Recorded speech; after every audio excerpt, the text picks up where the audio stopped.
Abrimos nuestras Biblias, libro de Génesis, Génesis capítulo 14.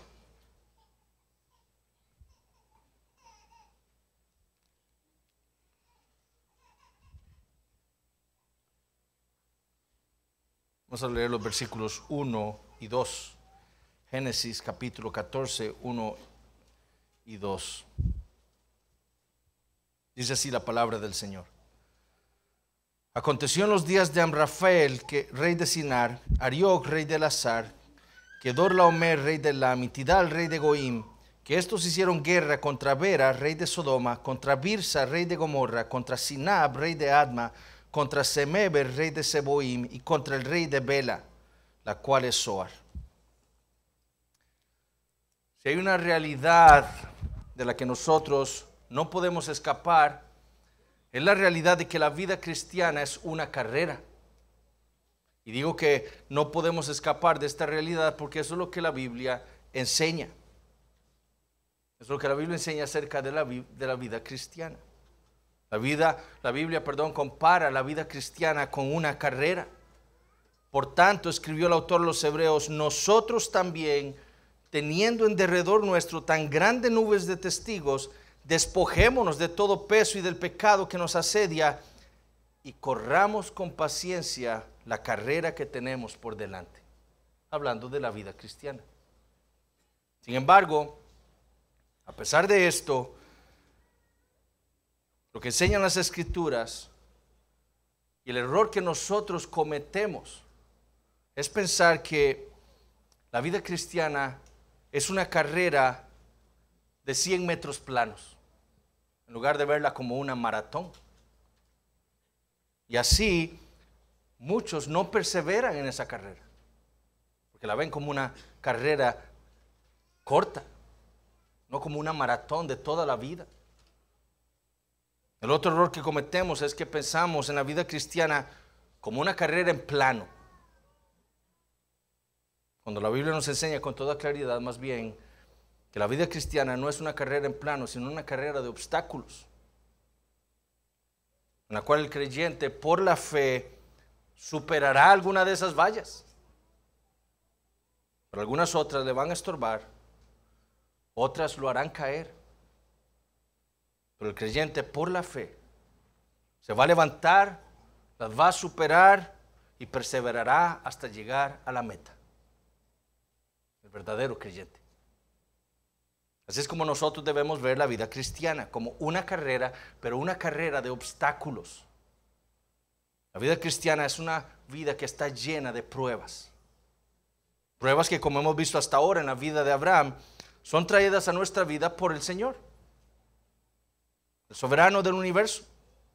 Pero pruebas cuyo propósito es nuestro bien, nuestro fortalecimiento espiritual, nuestro crecimiento en la fe, acercarnos más a Dios, que dejemos de confiar tanto en nosotros mismos y confiemos más en el Señor. Para eso es que vienen las pruebas. Esto es precisamente lo que el Señor le ha estado enseñando al joven Abraham. Digo joven no por su edad, porque ya sabemos que era un hombre maduro, 75 años. Pero esto es lo que el Señor le ha estado enseñando a este joven creyente Abraham. A cómo vivir por la fe. ¿Qué es la vida de fe? Y como vimos, las pruebas con las que el Señor ha probado la fe de Abraham han tenido que ver siempre con algún aspecto de la tierra prometida, de esa promesa que Dios le ha hecho a él. Y la primera prueba que vimos tenía que ver con la escasez en la tierra. La segunda prueba tenía que ver con lo pequeña que se había vuelto la tierra prometida. Para él, para Lot y para los cananeos. Pero también la tierra que el Señor le había prometido a Abraham había resultado ahora ser el centro de conflictos políticos. Y esto es lo que vamos a estar viendo el día de hoy. El Señor va a probar una vez más la fe del patriarca. Y lo va a probar con otro aspecto de la tierra prometida. La pregunta es, ¿pasaría Abraham esta nueva prueba? ¿Haría lo que hizo cuando llegó a la tierra prometida? Cuando llegó aquella hambruna. ¿O haría lo que hizo tiempo después cuando ya no cabían los ganados suyos y los de Lot en la tierra? Bueno, para responder esa pregunta es que Moisés registra, inspirado por el Espíritu Santo, este evento en el capítulo 14 de Génesis. El Señor tiene más cosas que enseñarle a Abraham acerca de la fe. Tiene más cosas que enseñarnos a nosotros también. Capítulo 14 entonces lo vamos a estar dividiendo en dos partes. La primera parte, que es la que estaremos estudiando el día de hoy, tiene que ver con el conflicto que llegó a la tierra prometida. Tiene que ver con la prueba de parte del Señor. La segunda parte, que es la que estaremos viendo dentro de 2 semanas, tiene que ver con la reunión de Abraham con dos reyes, el rey de Salem y el rey de Sodoma. En esta primera parte del capítulo 14, los versículos 1 al 16, vamos a ver 3 cosas. Primero veremos la prueba a la fe de Abraham. Segundo, vamos a ver la respuesta de Abraham a esa prueba. Y en tercer lugar, vamos a ver muy brevemente la respuesta o la recompensa de Dios a la respuesta de la fe del patriarca. Veamos entonces el primer punto del sermón, la nueva prueba a la fe de Abraham. Leamos nuevamente el versículos 1 al 4. Aconteció en los días de Amrafel, rey de Sinar, Arioc, rey de Elazar, Kedorlaomer, rey de Elam, y Tidal, rey de Goim, que estos hicieron guerra contra Bera, rey de Sodoma, contra Birsa, rey de Gomorra, contra Sinab, rey de Adma, contra Semeber, rey de Seboim, y contra el rey de Bela, la cual es Zoar. Todos estos se juntaron en el valle de Sidim, que es el mar salado. 12 años habían servido a Kedorlaomer, y en el 13º se rebelaron. Un nuevo problema entonces había sobrevenido a la tierra prometida. Ya no era una hambruna, como dijimos, tampoco era el poco espacio para los ganados. Ahora se trataba de un conflicto militar. 14 años ha estado viviendo Abraham en el encinar de Mamre, en lo que se conocía como Hebrón. Y en ese tiempo, una confederación de 4 reyes de Mesopotamia, de donde era Abraham, le han estado cobrando impuestos a otros 5 reinos al este del mar Salado o del mar Muerto. Y por 12 años estos 5 reinos al este del mar Muerto le han estado pagando el dinero que esta confederación de 4 reinos de Mesopotamia le han impuesto a ellos. Los reyes de la confederación mesopotámica, como nos dice Moisés, eran Amrafel, que era el rey de Sinar. Sinar, ya sabemos, llegaría a ser Babilonia más adelante. Es ahora lo que conocemos como Irak. Arioc y Tidal, reyes de Elazar y Goim, respectivamente representan pueblos que ahora son Turquía. Y Kedorlaomer, que era el líder del grupo, el rey de Elam, es lo que conocemos hoy como Irán. Estos 4 reyes, esta confederación de reinos de Mesopotamia, habían conquistado a 5 reinos al este del mar Salado. A Bera, ese nombre Bera significa ser malvado, que era el rey de Sodoma. A Birsa, ese nombre significa ser perverso, el rey de Gomorra. A Sinab, rey de Alma, y Adma, ese nombre significa Sinab, Sin. ¿Recuerdan Sin, el dios de la luna? Sin es mi padre. A Semeber, rey de Seboim, y al rey de Bela, que era lo que se convertiría más adelante en el reino de Moab. Como dijimos, esa confederación de 4 reinos le habían impuesto una carga de dinero a estos 5 reinos del mar Salado. Y por 12 años los han estado pagando. Sin embargo, Moisés nos dice que en el año 13 estos 5 reinos se rebelaron. Es decir, cuando llegó el final del año 13 de estar bajo aquellos 4 reinos, estos 5 reinos dijeron: no vamos a pagar más. Se acabó. Esto obviamente fue visto por esa confederación de reinos de Mesopotamia como una declaración de guerra. Y en el año 14 Kedorlaomer decide irse a la guerra junto con los otros 3 reyes de esa confederación mesopotámica. Versículos 5 al 7. Y en el año 14 vino Kedorlaomer y los reyes que estaban de su parte y derrotaron a los refaitas en Astarot Carnaim, a los susitas en Am, a los emitas en Sabe Kiriataim y a los oreos en el monte de Seir, hasta la llanura de Parán, que está junto al desierto. Y volvieron y vinieron a En Mispat, que es Cades, y devastaron todo el país de los amalecitas y también al amorreo que habitaba en Hazeson Tamar. Entonces, Kedorlaomer y sus aliados toman esa ruta que Números capítulo 20, versículo 17 llama el camino real, que interesantemente también sería el camino que tomaría Israel cuando salieran del Sinaí para llegar a Palestina. Y estos reyes entonces toman ese camino para enfrentar a esos 5 reinos rebeldes.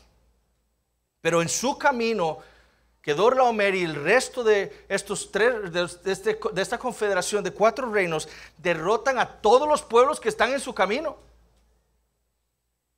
Otros pueblos que muy probablemente también se habían unido a la rebelión de los 5 reinos del Mar Salado. Derrotaron, por ejemplo, a los refaitas, a los susitas, a los semitas, de los cuales en Deuteronomio capítulo 12 dice que eran pueblo grande y numeroso y alto como los hijos de Anac, gigantes. También derrotaron a los oreos, que eran personas, como dice el nombre, habitaban en cuevas. Pero no solo a ellos derrotaron, también dice Moisés, devastaron a los amalecitas y a los amorreos, pueblos que estaban acostumbrados a la guerra. Y después de devastar y pasar por encima de todos esos pueblos en su camino hacia el Mar Salado, llegan hasta la llanura de Parán, cubriendo así parte del Negev, que era la parte más sur, ¿se acuerdan? De la tierra prometida. Hasta ahí llegaron. Esta confederación entonces había tomado todas las rutas comerciales entre Mesopotamia y Egipto y entre el Éufrates y el río Nilo. ¿Qué esperanza entonces iban a tener estos 5 reyes al este del Mar Salado? ¿Cómo podrían vencer ellos una fuerza tan poderosa? ¿A qué pueblos iban a llamar ahora para que les ayudaran? Si ya todos, hasta los gigantes del norte, habían sido derrotados por esta confederación. Bueno, eso fue precisamente lo que hicieron. Se fueron a la guerra contra ellos. 5 reinos se enfrentaron a 4 en el valle de Sidim. Y esto es lo que leemos en el versículo 8, en los versículos 8 al 10. Y salieron el rey de Sodoma, el rey de Gomorra, el rey de Adma, el rey de Seboim y el rey de Bela, que es Zoar, y ordenaron contra ellos batalla en el valle de Sidim. Esto es, contra Kedorlaomer, rey de Lam, Tidal, rey de Goim, Amrafel, rey de Sinar, y Arioc, rey de Lazar, 4 reyes contra 5.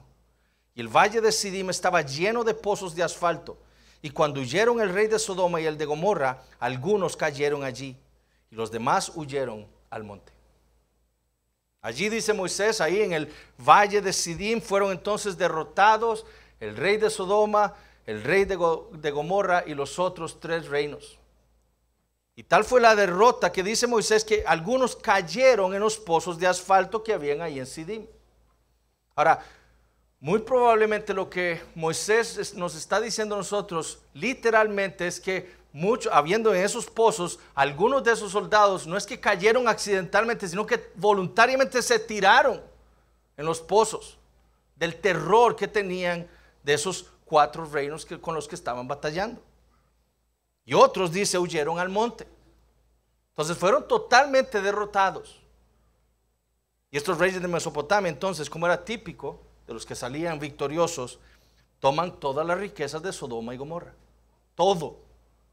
Hombres, mujeres, niños, ganado, riquezas, todo lo tomaron. Y se lo llevaron. Versículo 11. Y tomaron toda la riqueza de Sodoma y de Gomorra y todas sus provisiones y se fueron. Pero recuerdan a Lot, aquel hombre que fue moviendo sus tiendas hacia Sodoma. Bueno, 14 años después ya Lot era un ciudadano de la ciudad. Un ciudadano de aquella perversa ciudad. Y como uno de sus ciudadanos, esta confederación de 4 reinos, sin poder diferenciarlo de los demás sodomitas, lo toman a él, a su familia, a sus posesiones y se lo llevan.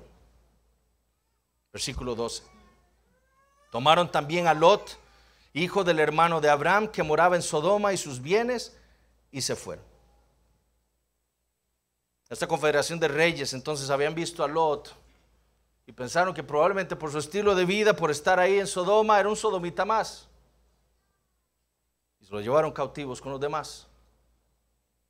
Esta era entonces la prueba de Dios. Esta era la nueva prueba que Dios había traído a la vida de Abraham. 4 reyes de la región de donde él había salido estaban ahora reclamando para sí la tierra prometida. Todo esto es nuestro. Y ahora sí regresaban a su tierra pensando no solo que la habían ganado, sino que también iban con Lot como uno de sus cautivos. ¿Qué iba a hacer Abraham? Bueno, ese es el segundo punto del sermón. La respuesta de Abraham a esta prueba del Señor. Versículo 13. Y vino uno de los que escaparon y lo anunció a Abraham el hebreo, que habitaba en el encinar de Mamre el amorreo, hermano de Escol y hermano de Aner, los cuales eran aliados de Abraham. En medio de la guerra entonces un hombre escapa.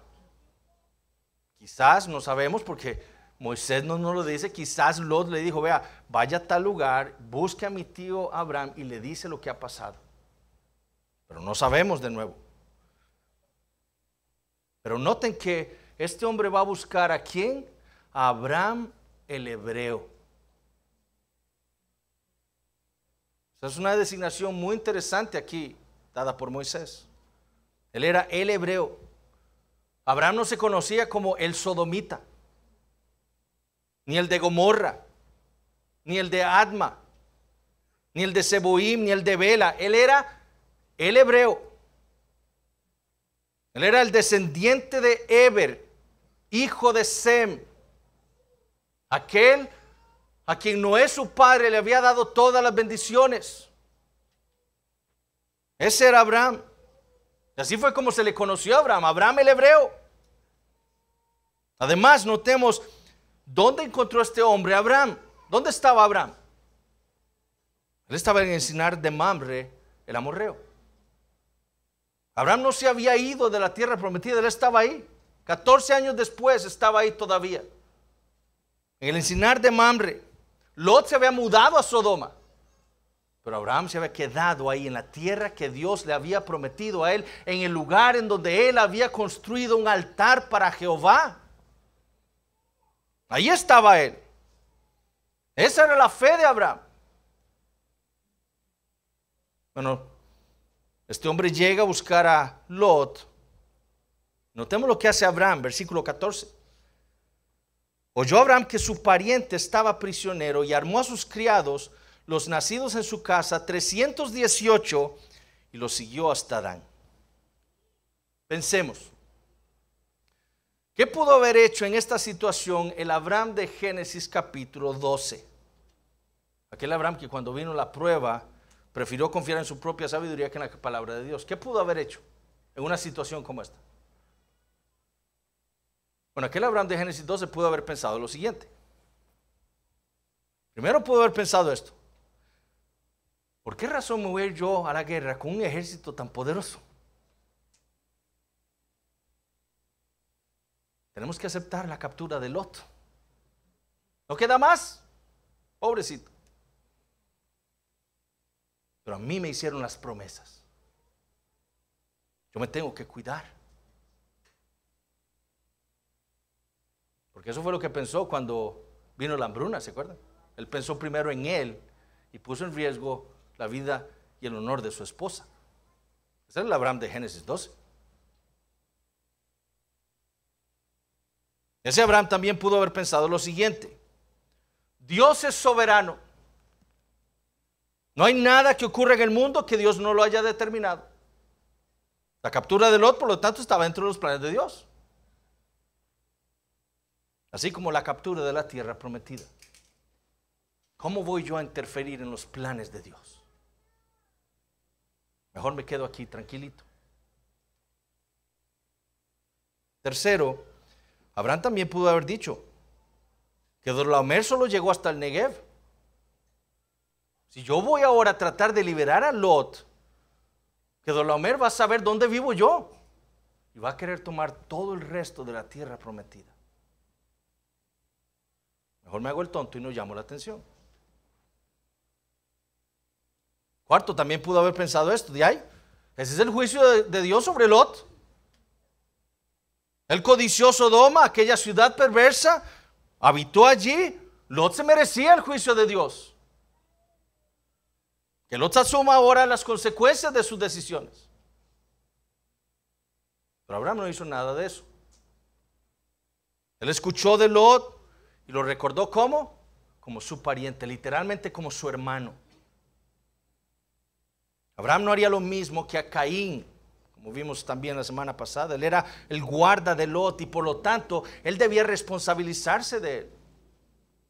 Entonces, este Abraham de Génesis 14 no es como el de Génesis 12. Este no pone excusas. Por más piadosas que parecieran, Dios es soberano. El juicio de Dios. No, él no pone excusas por más piadosas que parecieran. Sino más bien, ¿qué es lo que hace Abraham? Él actúa. Él obra. ¿Por qué? Porque la verdadera fe obra. Como dijo Boyce, el hombre de fe es un realista, no un cobarde pasivo, ni uno incapaz de liderar. Cuando la crisis llega, él saca nuevas fuerzas de Dios y persigue la victoria. Eso es lo que hace la fe. No es pasiva, obra, actúa para hacer la voluntad de Dios. Entonces, cuando vino esta nueva prueba a la vida de Abraham, en lugar de excusarse y esconderse detrás de una falsa piedad, porque pensar así es que Dios es soberano, ¿qué voy a hacer? Eso es falsa piedad, porque Dios nos ha dicho lo que tenemos que hacer. Abraham más bien puso su fe a obrar. Y noten lo que hizo. Primero se preparó.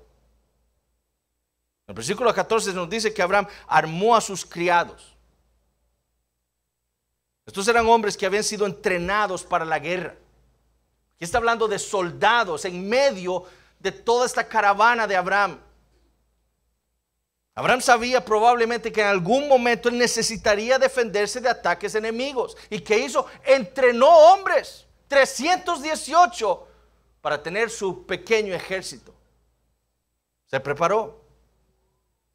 Siendo un hombre de fe, entonces él se prepara y entrena a estos hombres. Segundo, él fue valiente. Abraham sabía que Dios estaba con él. Él recordaba las promesas que Dios le había hecho a él en Ur.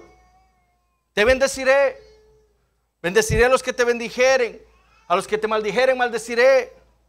Porque toda la tierra que ves la daré a ti y a tu descendencia para siempre. Él sabía lo que Dios le había prometido a él. Él sabía que la tierra Dios se la había prometido a él. No a ningún otro de Mesopotamia, como Kedorlaomer. A él nada más. Y eso es lo que Abraham sabía. Y por eso se armó de valor. Por su fe. Porque conocía las promesas de Dios. Sabía que Dios estaba con él. Él conocía lo que Dios le había dicho a él. Además, vemos esa valentía en que él persigue a este ejército invasor casi 180 kilómetros. Él camina 180 kilómetros hasta llegar a donde estaban ellos con Lot. Tercero, Abraham también hizo planes. No solo se alía con Mamre, con Escol y Aner para ir a la guerra, sino que también planifica su ataque. Versículo 15. Y cayó sobre ellos de noche, él y sus siervos, y les atacó, y les fue siguiendo hasta Oba, al norte de Damasco. Abraham el pastor dijo Hughes, el peregrino, el hombre de paz, era ahora Abraham el general, comandando, planificando la batalla. Obviamente que Kedorlaomer y los otros reyes ya, ellos pensaban que no tenían de qué preocuparse, ya hemos destruido a todos. Esa era su confianza.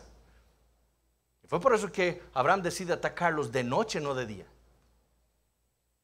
Así esta confederación de 4 reyes, no sabrían cuántos eran ellos. Probablemente eran 318 de los soldados de Abraham, más los de Mamre, Escol y el otro hermano.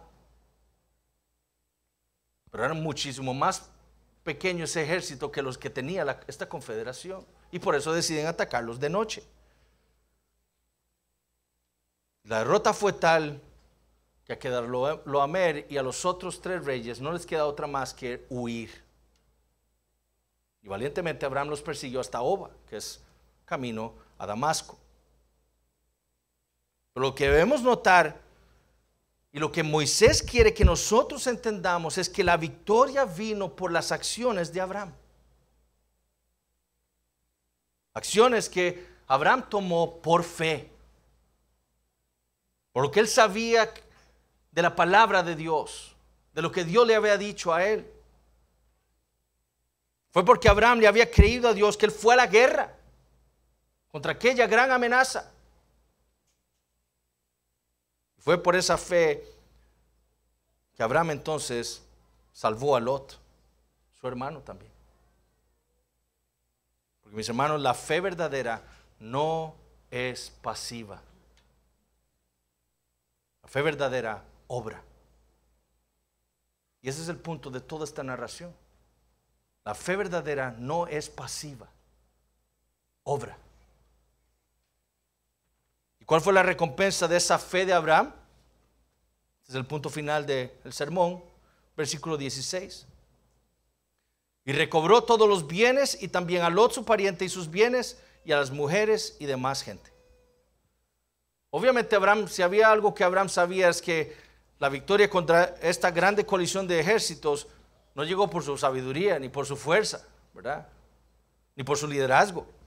Había sido Dios quien le había dado la victoria, eso lo sabía Abraham.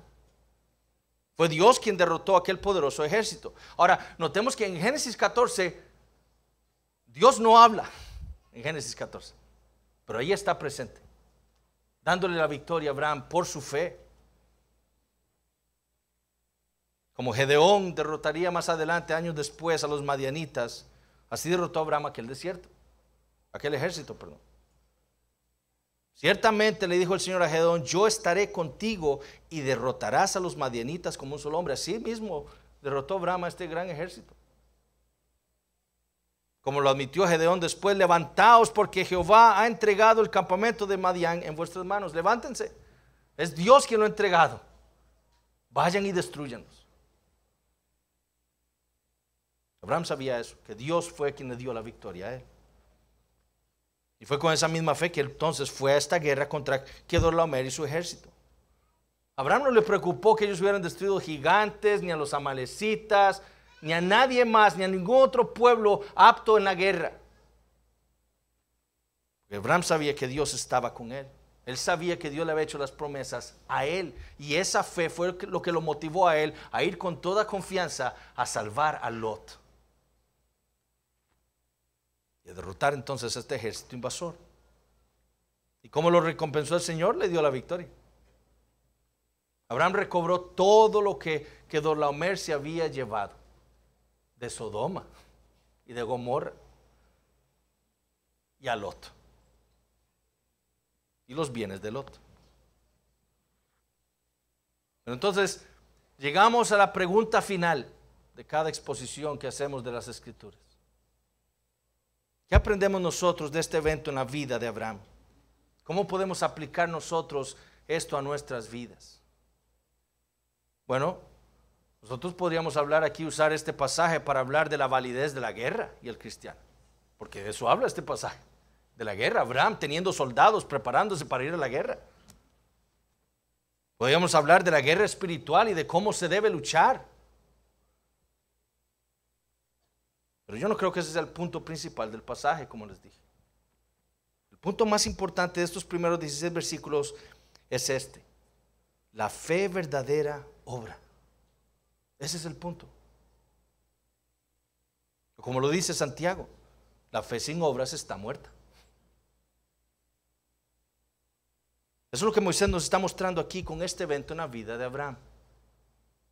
Cuando vino la prueba, Abraham estaba lo suficientemente preparado en la palabra de Dios para obrar, para actuar. En lugar de quedarse ahí pasivamente esperando a ver qué era lo que iba a suceder. O cuando llegó la prueba, Abraham estaba tan entrenado, tan preparado en la palabra de Dios, que él sabía lo que tenía que hacer y lo hizo. En lugar de quedarse ahí ahora, bueno, voy a esperar a ver qué tengo que hacer. No, él obró, él actuó por fe. Lo primero que debemos ver es que en ese sentido, Abraham nos está apuntando a nosotros al Señor Jesucristo. Porque como Abraham, nuestro Señor tenía una misión de parte de Dios. Sí, claro, una misión infinitamente más importante que la de Abraham. Pero como Abraham en Génesis 14, cuando vino la prueba al Señor Jesucristo, esa evidencia del dolor que iba a experimentar, de la humillación que iba a experimentar de hombres perversos, y la misma tentación de Pedro a dejarlo todo, a dejar aquella misión y buscar un camino más fácil para la gloria. El Señor Jesucristo más bien se fortaleció en lo que él conocía de la voluntad de Dios para su vida y fue a la guerra en la cruz del Calvario. Con su victoria logró la redención del pueblo que su padre le había entregado a él en sus manos. Él no se acobardó. Él no dijo, voy a esperar a ver qué dice el Señor. Él sabía lo que Dios había dicho en su palabra en el Antiguo Testamento con respecto a la misión del Cristo, que era morir por su pueblo.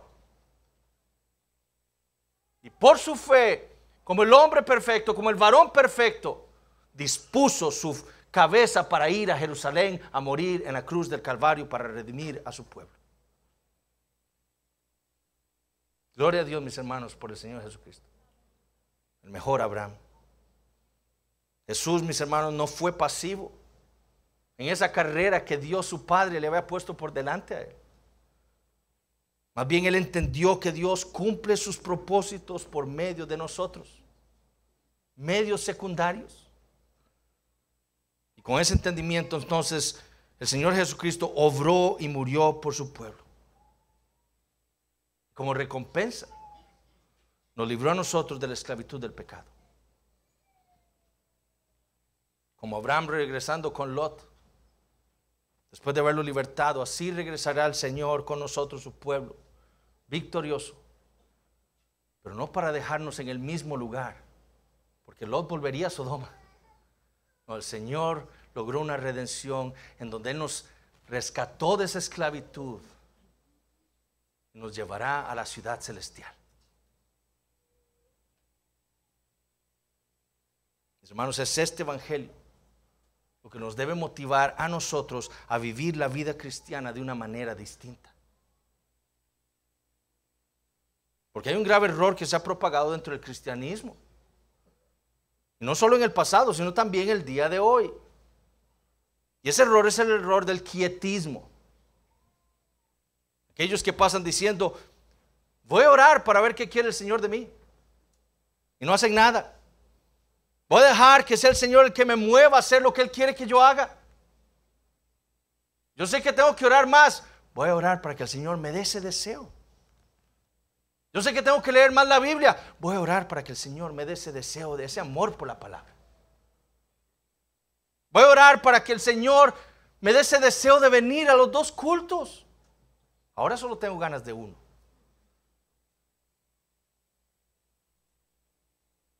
Y así muchos, creyéndose muy piadosos, terminan siendo cristianos pasivos, inútiles para el reino de Dios. Preguntémonos, ¿qué pide el Señor de nosotros? ¿Qué es lo que Él nos ha dicho en su palabra? Bueno, Él nos ha dicho primero que todo que debemos amarle a Él con todo nuestro corazón, que debemos honrarle con toda nuestra vida.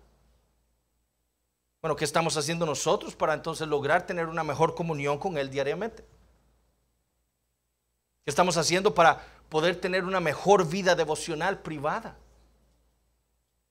¿Qué estamos haciendo para serle cada vez más fieles a Él en el día del Señor? O los miércoles que Él nos da como iglesia para reunirnos aquí a orar. ¿Qué estamos haciendo para serle más fieles a Él los miércoles?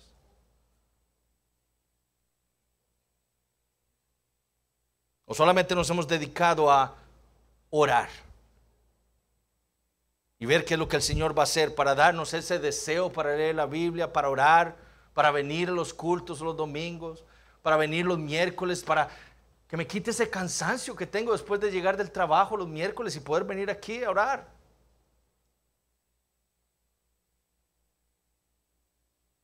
Si nosotros nos hemos dedicado a orar o a poner cualquier excusa y no hemos hecho nada para obedecer al Señor, la sentencia de Santiago es para nosotros el día de hoy. Esa fe sin obras está muerta. Usted puede decir lo que usted quiera, pero la verdadera fe no se escucha, se ve. Usted puede decir que usted es cristiano, usted puede decir que usted tiene una gran fe, pero si esa fe no está siendo evidenciada en su vida, no se engañe. Esa fe puede estar muerta. ¿Qué pide nosotros del Señor? Él pide que nos amemos los unos a los otros.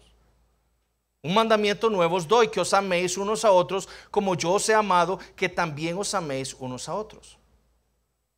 ¿Por qué entonces es tan frecuente que cuando algún hermano está pasando un mal momento en su vida, ya sea económico, salud, espiritual, material, la respuesta más frecuente que tenemos es: hermano, voy a estar orando por eso?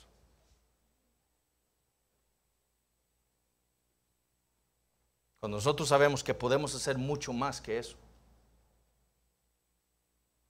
Es más, cuando nosotros sabemos que Dios pide de nosotros mucho más que orar por el hermano.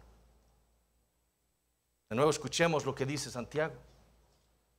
Hermanos míos, ¿de qué aprovechará si alguno dice que tiene fe y no tiene obras?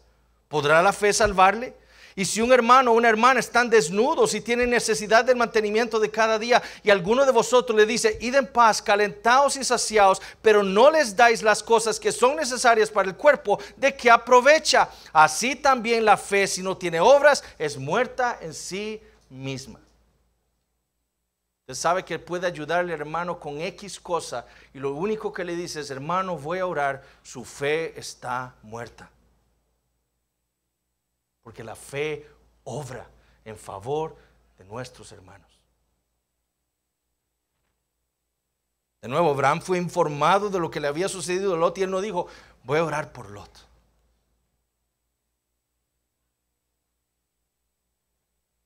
Ni se relajó por su conocimiento de la soberanía. Dios es soberano. Lo que sea que le pase a Lot, eso es lo que Dios ha planificado.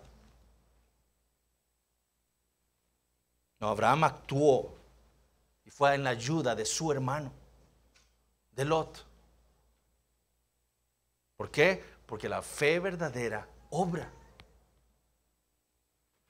Y no obra solo para honrar a Dios, sino que también obra para honrar a Dios velando por el hermano. Entonces, hermanos, dejemos de estarle diciendo al hermano que está en necesidad: voy a orar por usted. Sí, está bien que ore, es muy necesario que ore, pero si usted tiene la posibilidad, haga algo por el hermano. Démosle nuestro tiempo al hermano. Oremos con él. Meditemos en la palabra de Dios con el que está sufriendo, con el que está siendo probado. Lloremos con él. Démosle de nuestro dinero al que lo necesita, nuestro abrigo. Pero que nuestra fe sea cada vez más evidente en nuestras obras en favor de nuestros hermanos en la iglesia. ¿Qué pide el Señor de nosotros? Que andemos en santidad. Pues la voluntad de Dios es vuestra santificación. ¿Qué estamos haciendo nosotros entonces para luchar contra la inmoralidad? ¿Qué estamos haciendo para luchar contra la mundanalidad de nuestra vida? Estamos orando para ver cuándo es que el Señor nos va a dar esa victoria contra esos pecados ocultos. O vamos a poner nuestra fe a obrar y vamos a cortar ese brazo y a sacar ese ojo que nos está haciendo pecar.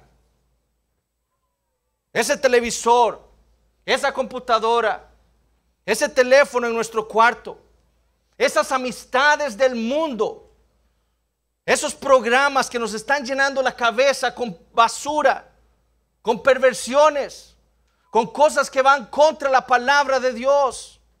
Corten esas amistades, corten esos programas, saquen ese televisor, saquen ese teléfono. Porque Santiago dice que los demonios también creen que Dios es uno y que hacen, tiemblan. Ellos tienen el conocimiento. Pero lo que no hacen esos demonios es poner a trabajar su fe, a obedecer al Señor. ¿Por qué? Porque su fe está muerta, no tienen fe. Son demonios.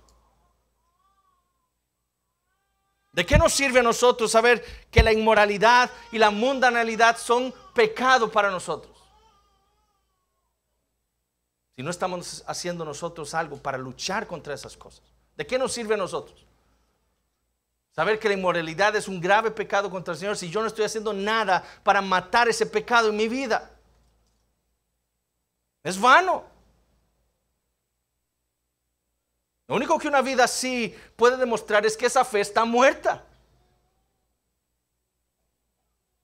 ¿Qué pide el Señor de nosotros? Que evangelicemos. Por tanto, id y haced discípulos a todas las naciones, bautizándolos en el nombre del Padre y del Hijo y del Espíritu Santo, enseñándoles que guarden todas las cosas que os he mandado. Y he aquí, yo estoy con vosotros todos los días hasta el fin del mundo. Amén. Bueno, entonces nuestro deber es mucho más que poner esto en nuestra lista de oraciones cada miércoles. Nuestro deber es usar los recursos económicos que el Señor nos ha dado como iglesia y usarlos para levantar más iglesias en nuestro país. En lugar de ser como los discípulos de Hechos, los primeros capítulos de Hechos, que estaban muy contentos en su mega iglesia. 8,000 personas, vean qué lindo lo que está haciendo el Señor. Cuando estaban desobedeciendo el mandamiento de Dios de ir a las naciones. Y tuvo que Dios traer un juicio a ellos. Una persecución para poder esparcirlos y llevarlos a las naciones para que cumplieran su mandamiento. En lugar de estar haciendo eso, de pensar solo en nosotros, de crecer, de tener un edificio más grande para albergar muchas más personas, sin hacer lo que Dios nos ha hecho, nos ha dicho, que es plantar más iglesias en este país. Eso es nuestro deber. Nuestro deber es usar los recursos espirituales que el Señor nos ha dado para predicar el Evangelio. Nuestras bocas. Predicando el Evangelio a nuestros hijos, a nuestros vecinos, a nuestros familiares, a nuestros compañeros de trabajo. Usar esos hombres que el Señor también nos ha dado en la iglesia para predicar el Evangelio. Orar por ellos. Pero dedicarse simplemente a orar puede parecer muy piadoso, pero si no estamos poniendo nuestra fe a obrar, entonces debemos recordar la amenaza del Señor a la iglesia en Éfeso. Pero tengo contra ti que has dejado tu primer amor. Recuerda por tanto de dónde has caído y arrepiéntete y haz las primeras obras, pues si no, vendré pronto a ti y quitaré tu candelero de su lugar si no te hubieres arrepentido. Hermano, la diferencia entre Abraham el hebreo y Lot el sodomita era la fe. La evidencia de la fe. Una fe que obra.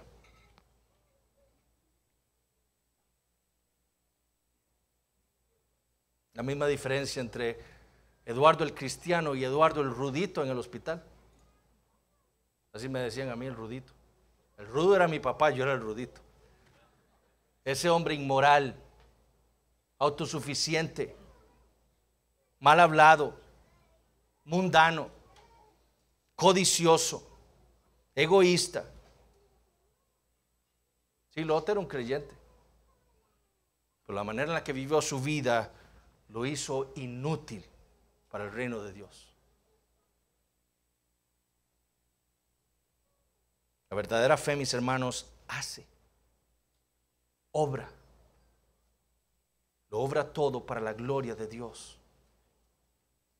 En la iglesia, en el trabajo, en la escuela, niños y muchachos, en el colegio, en la universidad.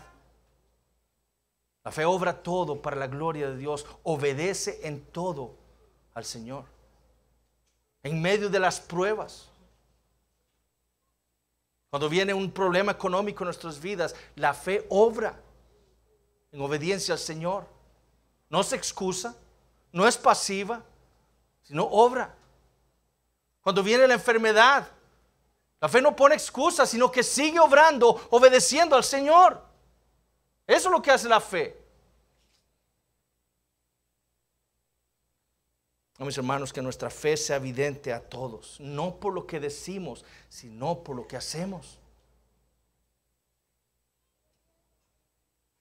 De nuevo, mis hermanos, yo no quiero que me malinterpreten. Sí, orar es bueno, es importante, es muy necesario. Pero solamente orar cuando nosotros podemos hacer algo es pecado.